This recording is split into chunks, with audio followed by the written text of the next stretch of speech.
এই মুহূর্তে সহকর্মী নিবিড় সাহা যুক্ত হচ্ছেন বনানী কাকলি মোড় থেকে, যেটি আসলে বেগম খালেদা জিয়া যে বিমানবন্দরে যাবেন সেই রাস্তার একটি অংশে। আমাদের সঙ্গে যুক্ত হচ্ছেন নিবিড় সাহা। নিবিড়, এই মুহূর্তের পরিস্থিতি আসলে জানতে চাই।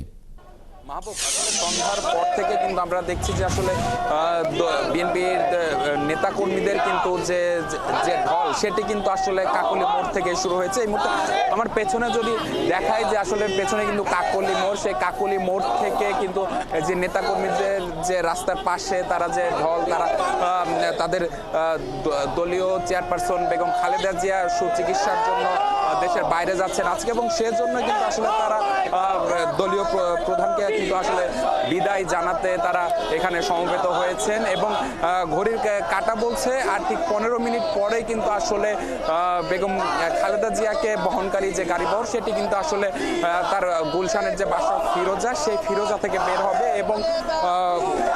বের হবে এবং সেটি বিমানবন্দরে পৌঁছাবে। এবং পথে কিন্তু আসলে এই যে ফিরোজা থেকে বের হয়ে এই বনানী কাকলি মোড় হয়ে কিন্তু এয়ারপোর্টের দিকে যাবে, এবং রাত 10টায় কিন্তু তার জন্য যে বিশেষ বিমান সেটি কিন্তু আসলে উড্ডয়নের কথা রয়েছে।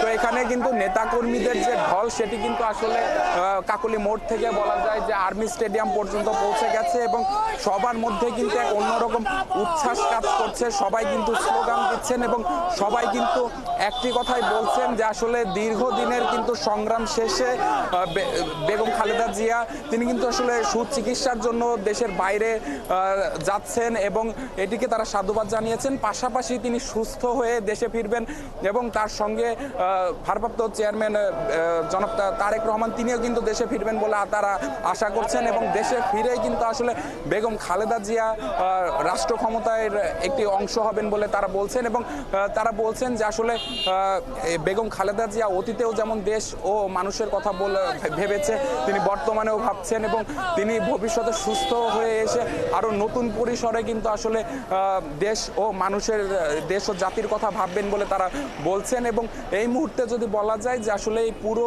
এলাকাটি কিন্তু আসলে তাদের বিএনপির নেতাকর্মীদের মাধ্যমে কিন্তু বলা যায় যে ভরে গেছে, এবং তাদের এক কথায় বলা যায় যে তাদের ঢল নেমেছে। এবং সবকিছু মিলিয়ে যদি বলা যায় যে আসলে আর কয়েক মিনিট পরেই কিন্তু যে তার গাড়ি বহর সেটি আসলে বের হওয়ার কথা রয়েছে, এবং এরপরই দেখা যাবে যে আসলে যে বেগম খালেদা জিয়ার যে গাড়ি বহর সেটি আসলে বনানী মোড় হয়ে, বনানীর কাকলি মোড় হয়ে সেটি এয়ারপোর্টের দিকে যাবে। এবং তখন কিন্তু আসলে নেতাকর্মীরা যারা রয়েছে তারা তাকে বিদায় জানানোর জন্য কিন্তু এখানে সমবেত হয়েছেন বিপুল সংখ্যক নেতাকর্মী। মাহবুব, নিবিড় সাহা, অনেক ধন্যবাদ যুক্ত হওয়ার জন্য কাকলি মোড় থেকে।